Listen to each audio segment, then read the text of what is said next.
secret, il est tout simple. Nous avons juste décidé de booster notre production locale. Booster la production locale, c'est créer un environnement qui va permettre aux jeunes qui ont envie de se lancer de pouvoir faire des films. L'idée était de les aider en termes de développement, mais aussi mettre à leur disposition le matériel dont nous disposons pour pouvoir les encourager à produire des films.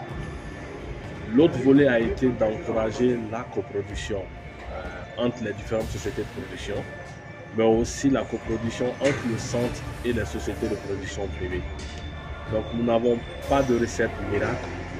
Le centre aujourd'hui dispose de tout le matériel technique pour porter une production et les ressources du centre proviennent de la location de ces matériels.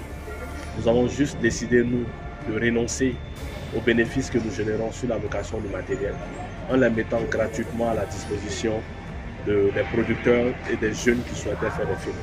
Et je pense que c'était juste une décision volontariste qui a permis de booster la production locale, mais aussi d'encourager la créativité locale. Je pense que la vision politique ne peut pas être dissociée de la vision de nos autorités qui ont décidé aujourd'hui de lier le destin de ces deux pays.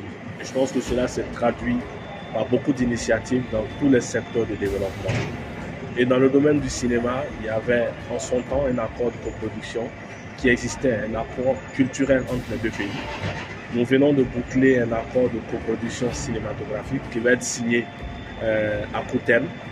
Je pense que cet accord va fixer un peu cette volonté commune des deux pays à avancer ensemble dans ce domaine, mais aussi à créer des environnements qui permettront à la fois aux producteurs maliens de travailler au Burkina, mais aussi aux producteurs burkinabés de travailler au Mali. Je pense que derrière, c'est encourager la création d'un marché local, mais c'est aussi favoriser la création de nouveaux contenus qui pourront à la fois véhiculer l'image de nos pays, mais aussi créer de la valeur. Parce que nous parlons aujourd'hui de plus en plus d'industrie du cinéma, et l'industrie du cinéma requiert à la fois un marché intérieur du cinéma, mais aussi un certain nombre de préalables dont la formation, et tout ça devrait aboutir naturellement à la création d'emplois, mais aussi à la création de richesses.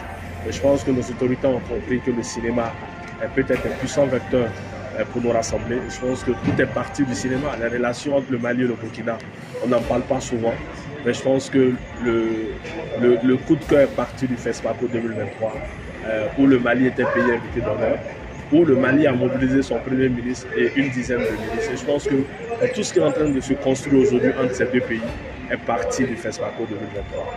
Donc naturellement du cinéma. Je pense que nous avons tout à gagner en valorisant ce point. Nous avons tout à gagner en nous appuyant sur ce 7e art pour pouvoir affermir davantage les relations entre les deux pays, mais aussi créer de véritables opportunités en termes de création d'emplois, en termes de création de richesses, mais en termes aussi de développement touristique pour nos deux pays.